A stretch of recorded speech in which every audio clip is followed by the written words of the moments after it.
So we are back here with Afrojack on beIN Sports. Thank you so much for taking the time to speak to us. My pleasure. We are in front of a disc wall because it is Miami Music Week. We chatted just about a year ago. I can't believe how time flies, but how does it feel to be back in Miami?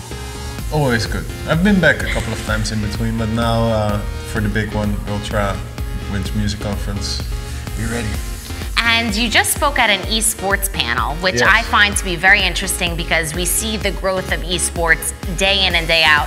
Like mentioned in your panel, 2.2 billion gamers worldwide, and how that industry kind of intersects with dance music. What do you feel about their relationship and the growing relationship? Well, I think it's a starting industry, not necessarily the gaming, but the collaboration with traditional media. Combining music with esports and streamers, and everything is just starting off. So you saw a Marshmallow and Fortnite event recently. One time you saw Ninja playing a live stream together with Drake.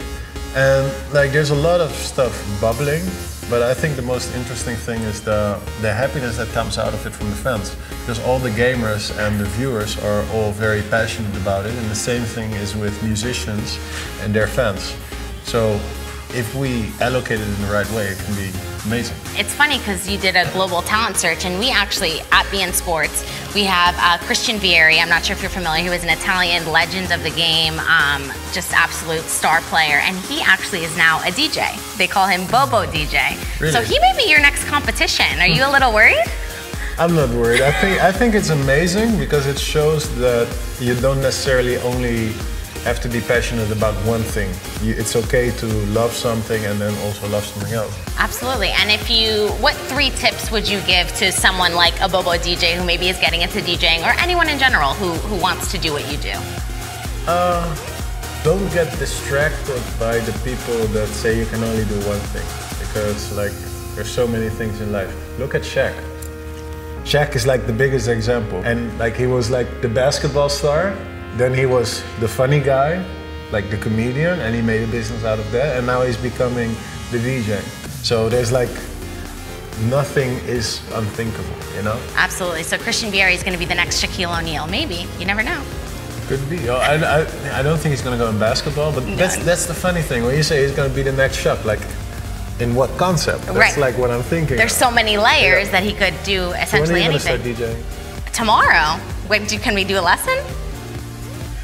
Ultra, maybe? I can open for you? So this was Afrojack. I hope you enjoyed it. So quickly, we got into all the DJing questions. We do want to ask you some soccer ones, because you know we're beIN Sports USA, home of soccer. So we asked you last year, Team Messi or Team Ronaldo. I remember your answer, but I want to know if it's the same. Juventus.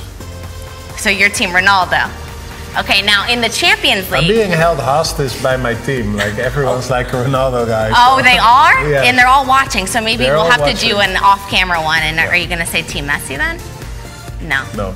You're going to be Team Ronaldo. Like the thing is like, it's like when you're talking about Messi or Ronaldo, for me as someone that's not a soccer professional, I don't just see their brand or their football skills, I also see their brands and what they're focusing on, you know? And I really appreciate how Cristiano is like very, very direct to his goal of trying to become the best with the trainings, no distraction, little bit of family, little bit of maybe he does a sponsorship somewhere, but like 99% of his time is going straight into one goal, which to me is very inspiring because that's how I think you achieve greatness. So a lot of times you say that Ultra is like the World Cup of dance music because all eyes are on them. It's their time to shine. How do you see those comparisons, and what message do you like to give out during your performance for the world to see? Well, for me the most important thing about Ultra is that like everyone around the world is watching. All the promoters from the dance industry around the world are here. And it's not just me, it's all the DJs. So we have a moment as EDM as a whole to shine, and we will. And that's why I put so much effort in it. And I think it's going to be crazy. Again, it's been there for like what, 20 years now? Long time. So let's keep going. And just confirming, our lesson is tomorrow, right? You'll pick out a time? So this was Afrojack. I hope you enjoyed the show. I will see you at Ultra this Sunday.